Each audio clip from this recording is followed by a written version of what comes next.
എന്താണ് ഇവിടെ കിടന്ന് ചുറ്റി കളിക്കുന്നത്? എടുക്കാൻ വന്നതാ. കാര്യം പറഞ്ഞ അതെ, എന്താ ഇത്? കിമ്പളാണ്, വെച്ചോളൂ. ഞാൻ അന്തസ്സായിട്ട് ജോലി ചെയ്ത് ശമ്പളം മേടിക്കുന്നുണ്ട്. എനിക്ക് കിമ്പളം വേണ്ട. കിമ്പളം വാങ്ങണ വേറെ ആരെങ്കിലും എന്താ ഇവിടെ? കുമ്പളത്തുകാരൊരു രാവുണ്ണിയുണ്ട്, അവനിന്ന് ലീവാ, വന്നില്ല. ഇപ്പൊ ഞാൻ മാത്രമേ ഉള്ളൂ. എനിക്ക് ലേശം മറ്റവനെ വാങ്ങാനായിരുന്നേ. മറ്റവനോ? മദ്യോ? കാർന്നവരെ നിങ്ങൾ എന്തോന്നാണ് വിചാരിച്ചത്? മദ്യപിക്കാൻ ഇത് ബാർ അറ്റാച്ച്ഡ് ഹോസ്പിറ്റലാണെന്ന് കരുതിയോ? നിങ്ങൾ ഈ പറഞ്ഞത് വേറെ ഏതെങ്കിലും അറ്റൻഡർമാരോ ആയിരുന്നെങ്കിൽ നിങ്ങൾ അപ്പനെ മോനെ ഇന്ന് തന്നെ ഡിസ്ചാർജ് ചെയ്തേനെ. നിങ്ങൾക്ക് മര്യാദ ഇല്ലെങ്കിൽ ഈ ഹോസ്പിറ്റലിൽ മാന്യത ഉണ്ട്, അറിയാമോ? കാശെട്. സാധനം വാങ്ങിക്കാനുള്ള കാശെടുക്കാൻ ഏത് വേണം, എത്ര വേണം? 1 പൈന്റ് റം. 1 പൈന്റ് മതി. അപ്പൊ ചേട്ടന് വേണ്ടേ? കന്നാലി അപ്പൊ നീ കഴിക്കല്ലേ? എങ്കിൽ പിന്നെ പുള്ളു തന്നെ ആയിക്കോട്ടെ. കെട്ടിപ്പിടിച്ച് കണ്ട് കാശെടുക്ക. എടുക്കാലോ. ഉണ്ട്, തികച്ചുണ്ട്. അത് കൂടുതലോ? 3 സോഡ.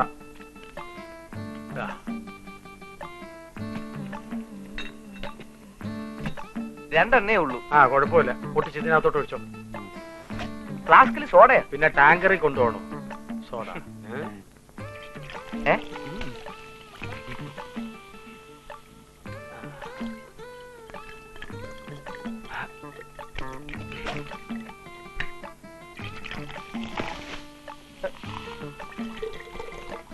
ഒഴിക്കേ. ബാക്കി പൈസ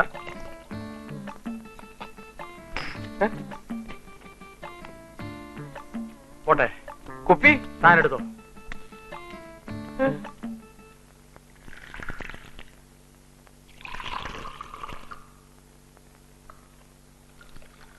നീ എന്തുടേ അളക്കണേ? അങ്ങനെ ഒഴിക്കടാ ചാവി. കാർവരെ, എന്തിനും ഒരു അളവുള്ളത് നല്ലതാ. ഇക്കാലത്ത് സ്നേഹം വരെ അളന്നല്ലേ കൊടുക്കുന്നത്.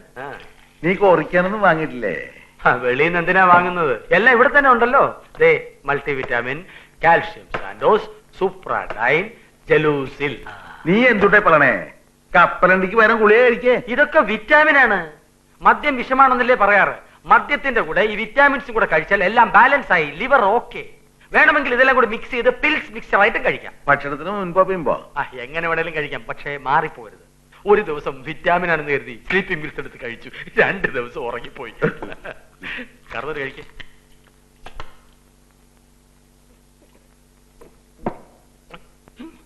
സ്നേഹം. എനിക്ക് എന്നോട് സ്നേഹം ഉണ്ട്, അതുകൊണ്ടല്ലേ ഇത് വാങ്ങാൻ പറഞ്ഞേ. സ്നേഹം വരുന്നു. എനിക്ക് നേരത്തെ വന്നതാ, നിനക്ക് ഇപ്പോഴല്ലേ സ്നേഹം വന്നത് എന്നോട്? അല്ല, നഴ്സ് സ്നേഹലത വരുന്നെന്ന്. കാർന്നൊരു ഈ മറവിൽ ഒളിച്ചോ, ഞാൻ വിളിക്കുമ്പോ വന്നാ മതിയേ. അതൊക്കെ ഞാൻ മാറ്റിക്കൊള്ളാം.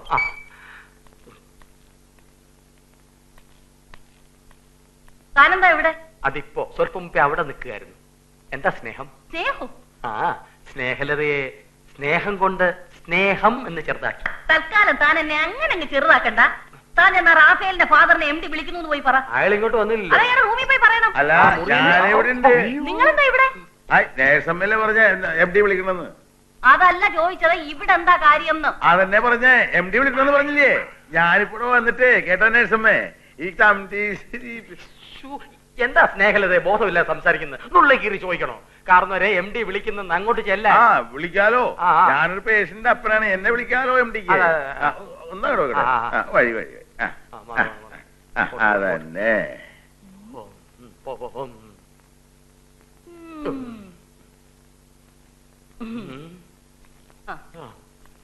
സസ്പെൻഷൻ ഉറപ്പായി.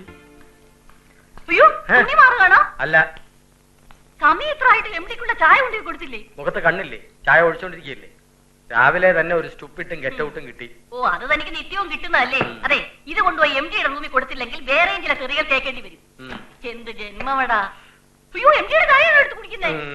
എന്താ MDക്ക് മാത്രമേ ചായ കുടിക്കാവോ? ഒരു തൊഴിലാളി ചായ കുടിച്ചാൽ എന്താ തൊണ്ടേ കൂടെ ഇറങ്ങുകയല്ലേ? ഓസിന് കിട്ടിയാൽ ആസിഡും കുടിക്കുന്ന വർഗമല്ലേ, പറഞ്ഞിട്ട് കാര്യമില്ല. എന്നെ സ്റ്റുപ്പിഡെന്ന് വിളിച്ചതല്ലേ? ഞാൻ കുടിച്ച കപ്പി തന്നെ അയാൾ കുടിച്ചാ മതി. എന്നെ ബ്ലഡി ഫുള്ളെന്ന് വിളിച്ചതല്ലേ? എന്റെ വിരല് മുക്കിയ ചായ അയാൾ കുടിച്ചാ മതി. പൊള്ളുന്നെങ്കിൽ പൊള്ളട്ടെ, കുഴപ്പമില്ല. മുതലാളിയാണെന്ന് കരുതി ഒരു തൊഴിലാളിയോട് മര്യാദ കടായിട്ട് പെരുമാറരുത്. ഒരു തൊഴിലാളിയെ മർദ്ദിച്ചാൽ അറ്റൻഡർ കുടിച്ചതിന്റെ അവശിഷ്ടം ഡയറക്ടർ കുടിക്കേണ്ടി വരും. വലിയ വലിയ മുതലാളിമാരോട് ഞങ്ങൾക്ക് ഇങ്ങനെയല്ലേ പ്രതികാരം ചെയ്യാൻ പറ്റും. അതാ അതിന്റെ തത്വശാസ്ത്രം. ആഹാ.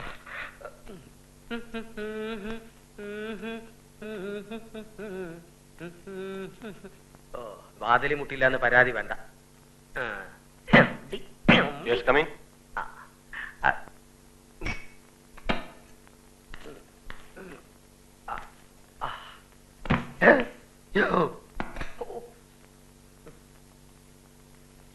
സാർ, എന്താ ഇങ്ങനെ? എങ്ങനെ? ഫയലിന്റെ പുറത്താണോ ചായ കൊണ്ടുവരുന്നത്? ഫയല്, ചായ, ട്രേ. സാധനം 3 എണ്ണമില്ലേ, കൈ 2 എണ്ണമല്ലേ ഉള്ളൂ, അതുകൊണ്ട് ട്രേ ഒഴിവാക്കി. Don't repeat this. Thank you sir. ഓടോ.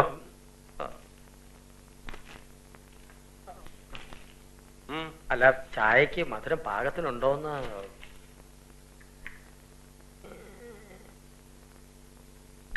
ഈ ടൈപ്പ് ചായ ഇനിയും വേണോ സാർ? ഓടോ. വേണ്ടെങ്കിൽ വേണ്ട. ചേട്ടാ, അന്യർക്കുള്ള പ്രവേശനമില്ല. സത്യം പറയട്ടാ, ചേട്ടൻ വേദനിക്കുന്ന ഒരു ആത്മാവല്ലേ? ചേട്ടന് വിഷമങ്ങളുണ്ട്, എനിക്ക് വിഷമങ്ങളുണ്ട്. വിഷമങ്ങളൊക്കെ തീർക്കാൻ ഈ ലോകത്ത് ഒരൊറ്റ ഔഷധമേ ഉള്ളൂ. സാധനം ഉണ്ടോ? സാധനം നമുക്ക് ബാറിൽ ചെന്ന് കഴിക്കാം. അവിടെ ആവുമ്പോ തീരുമ്പോ അടിച്ചുകൊണ്ടിരിക്കാമല്ലോ. ഡ്യൂട്ടി സമയത്ത് ഞാൻ മദ്യപിക്കാറില്ല, പിന്നെ ഒരിക്കലാകാം എന്ന് പറയാൻ എനിക്ക് പറ്റില്ല. ഞാൻ മുങ്ങി വരാൻ പൊക്കോ.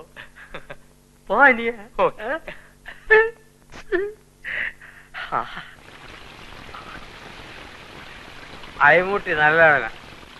അല്ലെങ്കിൽ ഇക്കാലത്ത് ആര് 2 ഫുൾ ബോട്ടിൽ ചക്കാത്തിന് മേടിച്ചു തരും?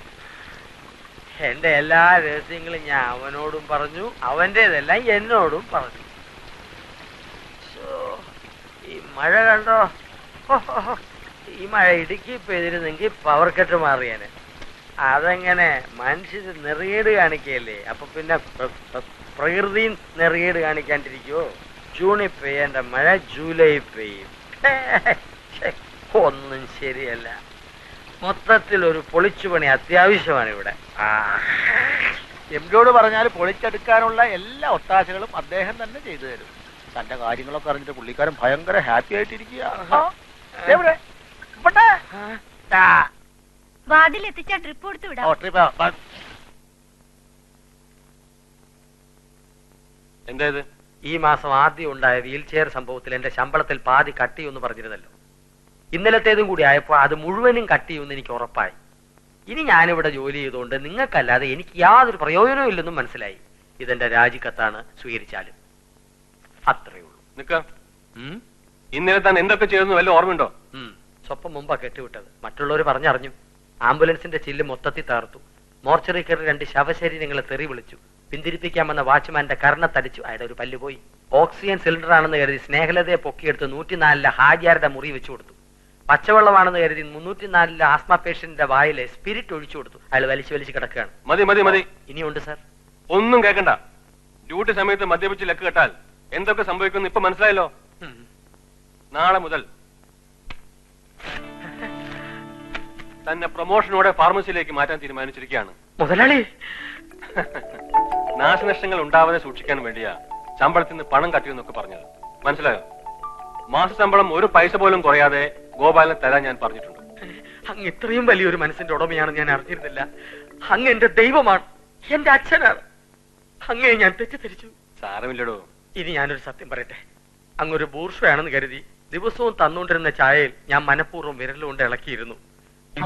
എല്ലാ ദിവസവും ഞാൻ കുടിച്ചതിന്റെ മിച്ചമാണ് അങ്ങ് കുടിച്ചുകൊണ്ടിരുന്നത്. എടോ, എന്തിനധികം പറയണം, എന്റെ എച്ചിലാണ് അങ്ങ് കുടിച്ചുകൊണ്ടിരുന്നത്.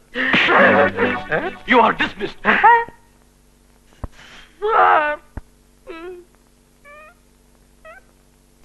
ഇടിവെട്ട്, നടുവെട്ട്, വാദം, ഉളുക്ക്, ഒടിവ്, ചതം, വെറുംപിത്തം, വാട്ടപ്പിത്തം, മഞ്ഞപ്പിത്തം, കുഷ്ഠം, മന്ത്, മഹോദരം, പുഴുക്കടി, വളങ്കടി, എലിപ്പനി, ഡെങ്കിപ്പനി, ചൊറി, ചിരങ്ങ്, പരു, മുണ്ടിനീര്, ആണി മുതൽ എയ്ഡ്സ് വരെയുള്ള മാരകമായ രോഗങ്ങൾക്ക് ഫലപ്രദമായ സിദ്ധൌഷധം ഗോപാൽജീസ് അഷ്ടവർഗാദി ഗുൽഗുലു ടോണിക്. ഗോപാൽജീസ് അഷ്ടവർഗാദി ഗുൽഗുലു ടോണിക്. സാധാരണക്കാരനായ ഒരു മനുഷ്യന് പനി വന്നാൽ ഇതുപോലുള്ള ആശുപത്രിയിൽ കയറി ചികിത്സ തുടങ്ങിയാൽ അവന്റെ പനി മലമ്പൈറ്റിസ് ആണെന്നും മലമ്പനിയാണെന്നും പറഞ്ഞ് 100 കണക്കിന് ടെസ്റ്റുകൾ നടത്തിയ 12,000 രൂപയും 10 സെന്റ് സ്ഥലവും നഷ്ടമാകുന്നു. അവൻ കഷ്ടത്തിലാകുന്നു. മാത്രമല്ല ഭൂലോകവാസം വെടിഞ്ഞ് അവന് പരലോകത്തേക്ക് വിസ കിട്ടുന്നു. പക്ഷേ ഗോപാൽജി ഷഷ്ടവർഗാദി ഗുൽഗുലു ടോണിക് നിങ്ങൾ ഉപയോഗിച്ച് നോക്കുക. 108ൽ പരം ആയുർവേദ മരുന്നുകൾ വാറ്റി നീറ്റി ഊറ്റിയെടുത്ത ഈ സിദ്ധൌഷധം നിങ്ങളുടെ ചോര ഊറ്റി കുടിക്കില്ല, പണം ഊറ്റി കുടിക്കില്ല, മറിച്ച് ആരോഗ്യം പ്രദാനം ചെയ്ത് ജീവിത പന്ഥാവിൽ ഒരു യാകാശത്തെ പോലെ കുതിക്കുവാൻ സഹായിക്കുന്നു. പ്രിയപ്പെട്ട സുഹൃത്തുക്കളെ, നിങ്ങൾ അങ്ങോട്ട് പോകരുത്. അത് ആശുപത്രി അല്ല, ബ്ലേഡ് കമ്പനിയാണ്. പോകുമ്പോൾ നിങ്ങളുടെ വീടിന്റെ ആധാരവുമായി പോവുക. അങ്ങനെ നമ്മുടെ അഷ്ടവർഗാദി ഗുൽഗുലൂട്ടോ. ഹോസ്പിറ്റലിനെ പറ്റി ഗോപാലിന് എന്തെങ്കിലും കംപ്ലൈന്റ്സ് ഉണ്ടെങ്കിൽ അത് ആദ്യം പറയേണ്ടത് എന്നോടാ, ഇവിടുത്തെ ജനങ്ങളോടല്ല. ജനങ്ങൾ ഒരു പ്രധാന ഘടകമല്ലേ മാഡം? അവരെ ഒഴിവാക്കിക്കൊണ്ട് ഏത് പ്രസ്ഥാനത്തിനാണ് വിജയിക്കാനാവുക? കച്ചവടം കഴിഞ്ഞിട്ട് എന്നെ വന്നൊന്ന് കാണണം. ശരി, ഇന്ന് തന്നെ ഗുൽഗുലു മതിയാക്കി ഞാൻ മാഡത്തിനെ ഒന്ന് കാണാം. ഓക്കെ സർ, ചായ. ഞാൻ വിരലിട്ടിളക്കാത്ത എച്ചിലാക്കാത്ത നല്ല ഒന്നാന്തരം ചായ, ധൈര്യമായിട്ട് കുടിക്കാം. തന്നെ കോമ്പൗണ്ടിനകത്ത് കണ്ടുപോകുന്നത് പറഞ്ഞിട്ടില്ലേ? ഇന്നലെ വരെ ഞാൻ കോമ്പൗണ്ടിന് പുറത്തായിരുന്നു, പക്ഷെ ഇന്ന് റീജോയിൻ ചെയ്തു. ആര് പറഞ്ഞിട്ട്? ഈ ആശുപത്രിയുടെ യഥാർത്ഥ ഉടമസ്ഥ ഡോക്ടർ സുബ്ബലക്ഷ്മി MBBS MD. അവരെ അറിയുമല്ലോ. മൊത്തത്തിൽ ഇവിടെ ഒരു ക്ലീനിങ് ആവശ്യമാണ്. അതിന്റെ ആദ്യ പടി എന്ന നിലയ്ക്ക് നിസ്സാര രോഗങ്ങളുമായിട്ട് വരുന്ന രോഗികളെ സ്കാനിംഗ്, ബയോപ്സി, ECG, എക്സ്റേ തുടങ്ങിയ ടെസ്റ്റുകൾക്ക് വിധേയരാക്കണമെങ്കിൽ ഇന്ന് മുതൽ എന്റെ അനുവാദം വാങ്ങിയിരിക്കണം. ഇത് ഡോക്ടർ സുബ്ബലക്ഷ്മിയുടെ ഉത്തരവാണ്. ചുരുക്കി പറഞ്ഞാൽ പാവപ്പെട്ട രോഗികളുടെ കാശ് പിടുങ്ങരുത് എന്നർത്ഥം. ഓക്കെ?